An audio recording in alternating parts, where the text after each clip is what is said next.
Subscription के button को दबाइए और बेल आइकन पर क्लिक कीजिए ताकि आपको तमाम वीडियोस फौरन मिलती रहें और वीडियो पसंद आने की सूरत में इसे लाइक, शेयर और कमेंट करना मत भूलिए। सिला की पहाड़ी मदीना और जबल बनी उबैद के दरमियान वाक़ थी। मुसलमान उसके सामने मोर्चाबंद थे।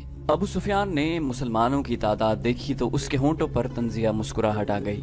वो जरा आगे बढ़ा तो एक घोड़ा जो बड़ा तेज दौड़ा आ रहा था उसके पहलू में आन रुका। सवार को अबू सुफियान बड़ी अच्छी तरह जानता था। वो एक यहूदी था जो ताजरों के बहरूप में मदीना के अंदर गया था। वो मदीना से शेखीन के सिलसिला कोह में से होता हुआ कुरैश के लश्कर में पहुंचा था। अंदर से कोई ऐसी खबर लाए हो जो हमारे काम आ सके?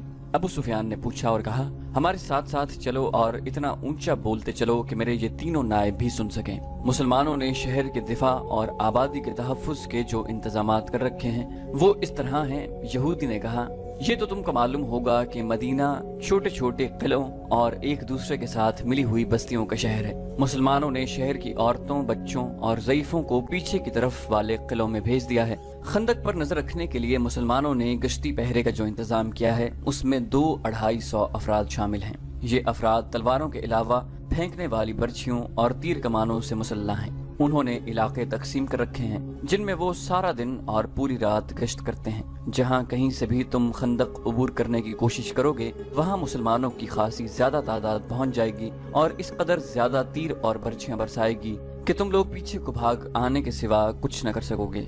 ये भी हो सकता है कि रातों को मुसलमान खंदक से बाहर आकर तुम पर शब खून मार कर वापस चले जाएं। अबू सुफियान ने पूछा, अब्दुल्लाह बिन अबी क्या कर रहा है? यहूदी जासूस ने कहा, ए कुरैश के सरदार, इतनी उम्र गुजार कर भी तुम इंसानों को समझने के काबिल नहीं हो सके। अब्दुल्लाह बिन अबी मुनाफिक है। मुसलमान उसे जमात मुनाफिकीन का सरदार कहते हैं और हम उसे यहूदियत का गद्दार समझते हैं। उसने मुसलमान होकर हमसे गद्दारी की थी। मुसलमानों में जाकर उसने तुम्हारे हक में उन्हें धोखे दिए। अगर उहुद की जंग में तुम जीत जाते तो वो तुम्हारे साथ होता, मगर मुसलमानों का पल्ला भारी देखकर उसने तुमसे भी और यहूदियों से भी नजरें फेर ली हैं। तुम्हें उस आदमी पर भरोसा नहीं करना चाहिए जो किसी मजहब का पैरोकार और वफादार न हो। और हय्यी बिन अख्तब कहाँ है? अबू सुफियान ने पूछा। उसे महासरे का मंजर याद आने लगा। लश्कर का जो हिस्सा उसके जेर कमान था उसे उसने बड़े अच्छे तरीके से महासरे की तरतीब में कर दिया था। ये महासरा 22 रोज तक रहा। पहले 10 दिनों में ही शहर के अंदर मुसलमान खुराक की कमी महसूस करने लगे, लेकिन इससे कुरैश को कोई फायदा नहीं पहुंच सकता था क्योंकि वो अपने साथ खुराक और रसद बहुत कम लाए थे। उनके वहम गुमान में भी नहीं था कि उन्हें मुसलमान अपने महासरे में लंबे अरसे के लिए बिठा लेंगे। खुराक की जितनी कमी शहर वाले महसूस कर रहे थे उससे कुछ ज्यादा कमी कुरैश के लश्कर में अपना असर दिखाने लगी थी। सिपाहियों में नुमायां तौर पर बेचैनी नजर आने लगी थी।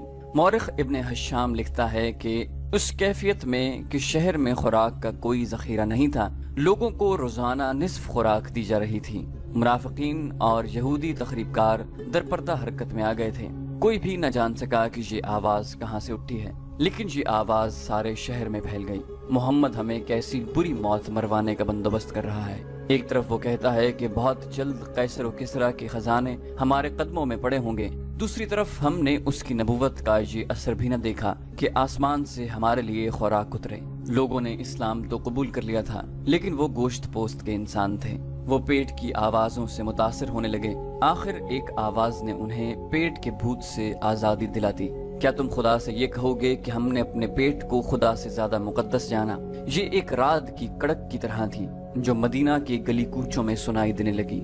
आज खुदा को वो लोग अजीज होंगे जो अल्लाह के रसूल के साथ भूखे और प्यासे जाने देंगे। खुदा की कसम, इससे बड़ी बुज़दिली और बेगैरती मदीना वालों के लिए और क्या होगी कि हम अहले मक्का के कदमों में जा गिरें और कहें कि हम तुम्हारे गुलाम हैं, हमें कुछ खाने को दो। रसूल अकरम सल्लल्लाहु अलैहि वसल्लम शहर के दिफा में इस कदर सरगर्म थे कि आप सल्लल्लाहु अलैहि वसल्लम के लिए दिन और रात एक हो गए थे। आप अल्लाह के महबूब नबी थे। आप चाहते तो मौत से भी रूनुमा हो सकते थे, लेकिन आपको एहसास था कि हर आदमी पैगंबर और रसूल नहीं। न कोई इंसान आपके बाद नबुव्वत और रिसालत का दर्जा हासिल कर सकेगा। इसलिए आप इन इंसानों के लिए ये मिसाल कायम कर रहे थे कि इंसान अपनी इन लाजवाल जिस्मानी और नफ्सियाती कुव्वतों को जो खुदावंद ताला ने उन्हें अता की हैं इस्तक़लाल और साबित कदमी से इस्तेमाल करे तो वो मौजज़ा नुमा कारनामे अंजाम दे सकता है। محاصرے کے دوران آپ صلی اللہ علیہ وسلم کی سرگرمیاں اور آپ صلی اللہ علیہ وسلم کی حالت ایک سالار کے علاوہ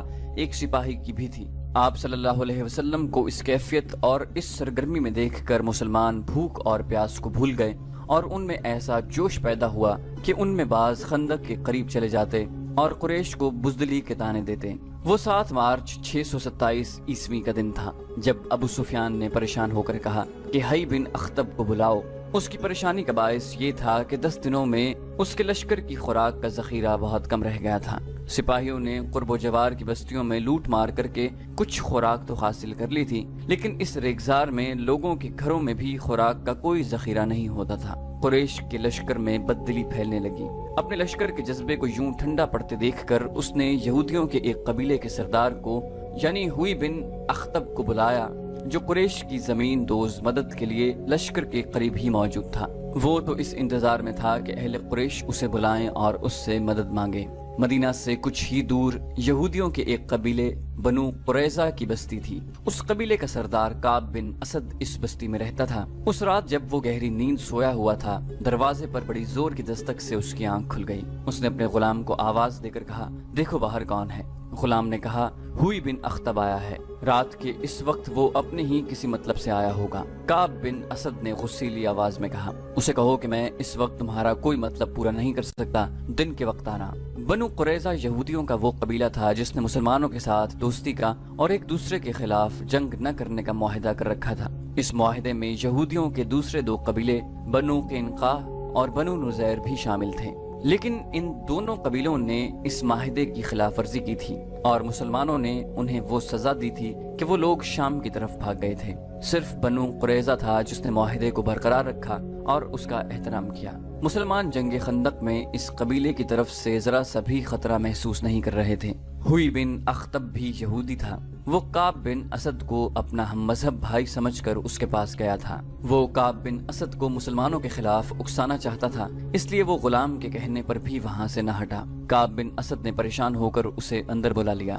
میں جانتا ہوں تم اس وقت میرے پاس کیوں آئے ہو۔ کعب بن اسد نے ہوئی سے کہا، اگر تم ابو سفیان کے کہنے پر آئے ہو تو اسے کہہ دو کہ ہم نے مسلمانوں کے ساتھ جو معاہدہ کیا ہے اس پر مسلمان پوری دیانتداری سے قائم ہیں۔ وہ ہمیں اپنا حلیف سمجھتے ہیں اور انہوں نے ہمیں پورے حقوق دے رکھے ہیں۔ ہوئی بن اخطب نے کہا، ہوش میں آ کعب بن اسد، بنو قینقاع اور بنو نذیر کا انجام دیکھ لے۔ مسلمانوں کی شکست مجھے صاف نظر آ رہی ہے۔ خدائے یہودا کی قسم 10,000 کا لشکر مسلمانوں کو کچل ڈالے گا، پھر یہ مسلمان تم پر ٹوٹ پڑیں گے کہ یہودیوں نے انہیں شکست دلائی ہے۔ تم چاہتے کیا ہو ہوئی؟ کعب بن اسد نے پوچھا۔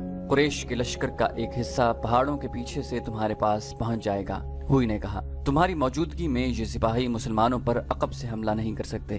تم اپنے قبیلے سمیت قریش سے مل جاؤ اور مسلمانوں پر اس طرح سے حملہ کرو کہ تمہیں جم کر نہ لڑنا پڑے، بلکہ ضرب لگا کر پیچھے ہٹاؤ۔ اس سے قریش کو یہ فائدہ ہوگا کہ مسلمانوں کی توجہ خندق سے ہٹ جائے گی اور قریش کا لشکر خندق کو عبور کر لے گا۔ اگر میں تمہاری بات مان لوں اور ہمارا حملہ وہ کام نہ کر سکے جو تم چاہتے ہو تو جانتے ہو مسلمان ہمارے ساتھ کیا سلوک کریں گے۔ کعب بن اسد نے کہا، تم مسلمانوں کے قہر و غضب سے واقف ہو۔ کیا بنو قینقاع اور بنو نذیر کا کوئی ایک بھی یہودی تمہیں یہاں نظر آتا ہے؟ ابو سفیان نے سب کچھ سوچ سمجھ کر تمہیں معاہدے کی دعوت دی ہے۔ ہوئی بن اخطب نے کہا، اگر مسلمانوں کا قہر و غضب تم پر گرنے لگا تو قریش کے لشکر کا ایک حصہ تمہارے قبیلے کی حفاظت کے لیے شیخین اور لاوا کی پہاڑیوں میں موجود رہے گا۔ وہ شب خون مارنے والے تجربہ کار سپاہیوں کا لشکر ہوگا جو مسلمانوں کو تمہاری طرف آنکھ اٹھا کر بھی دیکھنے کی مہلت نہیں دیں گے۔ تم مجھے اتنے بڑے خطرے میں ڈال رہے ہو جو میرے پورے قبیلے کو تباہ کر دے گا۔ کعب بن اسد نے کہا، تمہارا قبیلہ تباہ ہو یا نہ ہو، اہل قریش اتنی قیمت دیں گے جو تم نے کبھی سوچی بھی نہ ہوگی۔ ہوئی نے کہا، یا اپنے تعاون کی قیمت خود بتا دو، جو کہو گے جس شکل میں مانگو گے تمہیں قیمت مل جائے گی اور تمہارے قبیلے کو پورا تحفظ ملے گا۔ مسلمان اگلے چند دنوں میں نیست و نابود ہو جائیں گے، تم اس کا ساتھ دو جو زندہ رہے گا اور جس کے ہاتھ میں طاقت ہوگی۔ کعب بن اسد آخر یہودی تھا، اس نے زر و جواہرات کی لالچ میں آ کر ہوئی بن اخطب کی بات مان لی۔ قریش کا کوئی سپاہی ہماری بستی کے قریب نہ آئے۔ کعب بن اسد نے کہا، مسلمانوں پر میرا قبیلہ شب خون مارتا رہے گا۔ یہ کام رات کی تاریکی میں کیا جائے گا تاکہ مسلمانوں کو پتہ ہی نہ چل سکے کہ شب خون مارنے والے بنو قریظہ کے آدمی ہیں۔ کعب نے ہونٹوں پر ہلکی سی مسکراہٹ لاتے ہوئے کہا، हुई तुम देख रहे हो कि मैं यहाँ अकेला पड़ा हूँ। मेरी रातें तन्हाई में गुजर रही हैं। आज की रात तन्हा गुजारो। हुई ने कहा, कल तुम तन्हा नहीं होगे, मुझे 10 दिनों की मोहलत मिलनी चाहिए। काब बिन असद ने कहा, मुझे अपने कबीले को तैयार करना है। कुरैश और बनु कुरैजा के दरमियान मुआहिदा हो गया। साद बिन अतीक मामूली किस्म का एक जवान था जिसकी मदीना में कोई हैसियत नहीं थी। वो खंजर और तलवारें तेज करने का काम करता था। उसमें ये खूबी थी कि खुदा ने उसे आवाज पुरसोज और सुरीली दी थी और वो शहसवार था। रातों को किसी महफिल में उसकी आवाज सुनाई देती थी तो लोग बाहर आकर उसका गाना सुना करते थे। कभी रात को वो शहर से बाहर चला जाता और अपनी तरंग में गाया करता था। उसने इस्लाम कबूल कर लिया था। एक रात वो पुरसोज लय में शहर से दूर कहीं गा रहा था कि एक बड़ी खूबसूरत और जवान लड़की उसके सामने यूं आन खड़ी हुई जैसे कोई जिन या चुड़ैल इंसान के हसीन रूप में आ गई हो। साद घबरा कर खामोश हो गया। लड़की ने कहा, इस आवाज से मुझे महरूम न करो जो मुझे घर से निकाल लाई है। मुझे देखकर खामोश हो गए हो तो मैं दूर चली जाती हूँ। अपने नगमे का खून न करो। तेरी आवाज में ऐसा सोज है जैसे तू किसी के फिराक में नगमा सरा है। कौन है तू? साद ने कहा, अगर तू जिन्नात में से है तो बता दे। लड़की की जलतरंग जैसी हंसी सुनाई दी। सहरा की शफाफ चांदनी में उसकी आंखें हीरो की तरह चमक रही थीं। मैं बनु कुरैजा की एक यहूदी की बेटी हूँ और मैं मुसलमान हूँ। मजहब को दरमियान में न ला। यहूदन ने कहा, नगमों का कोई मजहब नहीं होता। मैं तेरे लिए नहीं, तेरे नगमे और तेरी आवाज के लिए आई हूँ। साद दोबारा अपनी धुन में गुनगुनाने लगा। एक रोज यहूदन ने उसे कहा कि साद कबूल कर ले तो वो उसके पास आ जाएगी और इस्लाम कबूल कर लेगी। 2-3 रोज ही गुजरे थे कि मदीना का महासरा आ गया। साद बिन अतीक का काम बढ़ गया। उसके पास तलवारें, खंजर और बर्छियों की अन्नियां तेज करवाने वालों का हुजूम लगा रहने लगा। वो रातों को भी काम करता था। एक रोज ये यहूदन अपने बाप की तलवार उठाई उसके पास आई। यहूदन ने कहा, तलवार तेज कराने के बहाने आई हूँ। आज ही रात यहाँ से निकलो वरना हम कभी न मिल सकेंगे। क्या हो गया है? परसों शाम मेरे बाप ने मुझे कहा कि कबीले के सरदार काब बिन असद को मेरी जरूरत है। यहूदन ने बताया, बाप ने हुई बिन अख्तब का नाम लिया है। मैं काब के घर चली गई। वहाँ हुई के अलावा 2 और आदमी बैठे हुए थे। वो इस तरह की बातें कर रहे थे कि मुसलमानों के आखिरी दिन आ गए हैं। काब बिन असद, हुई बिन अख्तब और कुरैश के दरमियान उस लड़की की मौजूदगी में मुआहिदा हुआ और मुसलमानों पर अकब से हमलों का मंसूबा तय हुआ। उस यहूदन को रात भर काब के पास गुजारनी पड़ी। सुबह वो अपने घर आ गई। उसे मुसलमानों के साथ कोई दिलचस्पी न थी। उसकी दिलचस्पियां साद के साथ थीं। उसके कानों में ये बात भी पड़ी थी कि काब उसे बीवी या दाश्ता की हैसियत से अपने पास रख लेगा। साद बिन अतीक उस यहूदन की मोहब्बत को तो भूल ही गया। उसने यहूदन को घर भेज दिया और एक बुजुर्ग मुसलमान को बताया कि काब बिन असद ने हुई के कहने पर कुरैश के साथ मुआहिदा कर लिया है। उस बुजुर्ग ने ये इत्तला ऊपर पहुंचा दी। रसूल अकरम सल्लल्लाहु अलैहि वसल्लम को बताया गया कि बनु कुरैजा ने बनु कैनकाह और बनु नुज़ैर की तरह अपना मुआहिदा तोड़ दिया है। आप सल्लल्लाहु अलैहि वसल्लम ने काब बिन असद के खिलाफ कोई कार्रवाई करने से पहले ये यकीन कर लेना जरूरी समझा कि बनु कुरैजा ने वाकई कुरैश के साथ मुआहिदा कर लिया है। अल्लाह अपने नाम लेवा बंदों की मदद करता है। उसके फौरन बाद एक ऐसा वाकया हुआ कि जिससे तस्दीक हो गई कि बनु कुरैजा और कुरैश के दरमियान बड़ा खतरनाक मुआहिदा हुआ है। वाकया यूं हुआ, औरतों और बच्चों को शहर के उन मकानों और छोटे छोटे कल्लों में मुंतकिल कर दिया गया था जो खंदक से दूर थे। एक ऐसे ही कले में रसूल अकरम सल्लल्लाहु अलैहि वसल्लम की फूफी सफिया रज़ियल्लाहु अन्हा चंद एक औरतों और बहुत से बच्चों के साथ मुकीम थीं। एक रोज सफिया रज़ियल्लाहु अन्हा कले की फसील पर घूम फिर रही थीं कि उन्होंने नीचे देखा एक आदमी दीवार के साथ साथ मशकूक सी चाल चलता जा रहा था। वो कहीं रुकता, दीवार को देखता और आगे चल पड़ता।